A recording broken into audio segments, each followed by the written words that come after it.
Hello artists, for the next phase of our Vladimir Kush inspired scene, because I can't say landscape, it might be in the ocean, it might be on land, it might be in outer space. You're going to take a look at what you created and try to figure out where does it look like it should be and what direction does it look like the paper should be going. So mine looks like it should head this direction, and you can use your tool of choice, like I'm using colored pencils, to try to redefine some of those areas. So like I want this to be a mountaintop. I'm not just going to trace a line and call it done. I'm going to try to add a little bit of value to it. So a little bit of going dark to light. And you could also blend a little bit of colors in it. So make sure you're making good color choices. So that way, yes, this is clearly defined that this is the top of a mountain. I'm trying to not ruin all the lovely texture that I created. Also, do not do this on wet paint if you're one of my friends that's running behind. So I added a little bit of dark green, putting in a little bit of light.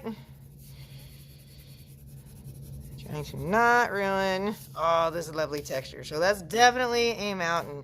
To me, this looks like it should be clouds in the sky. I could always take some of my little blobs and, trace them and redefine them.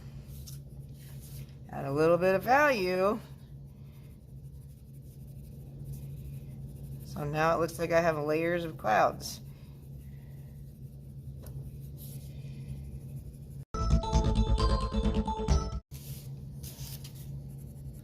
Still leaving some of the texture. I think I'll leave my little blobs that I have in the sky. This to me looks like it should be a beach. And I'm choosing to use colored pencil, but you could choose to use something else. It could be crayon. It could be you want to use a little bit of chalk and then blend it away. That's a personal choice. And I like how this line here is fuzzy. It looks like the water turned purple and it's rolling on top of the shore.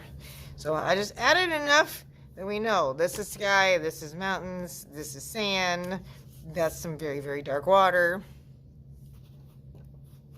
Once you're done redefining your landscape, then we will have some magazines on tables. You get what you get and you don't throw a fit. And we're going to go through and look for things that we can work into your scene. And I want to see things that are near and things that are far. And it's going to be kind of random unless you really don't want it to be. Like, example, if I cut out one of these coats and stuck it in my picture as a near object, that will look kind of freaky. It will look a bit surrealistic because there's no head, but yet it's standing. I might want to go with that.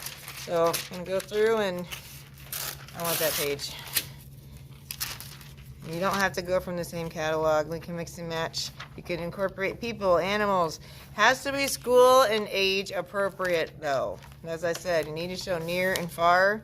So we need some things that are large and some things that are smaller. And when you're tearing things out, like this one, I want one of these coats. There's not too much else that's good. This one, there's other good things on the page, so I'm just going to take the part that I need. You can tear it, you can cut it with scissors. Just taking the part that I'm going to need for my project. And today we're only worried about finding pictures that interest you and making a decent collection. And then next time we'll worry about cutting things out and assembling things together on your background.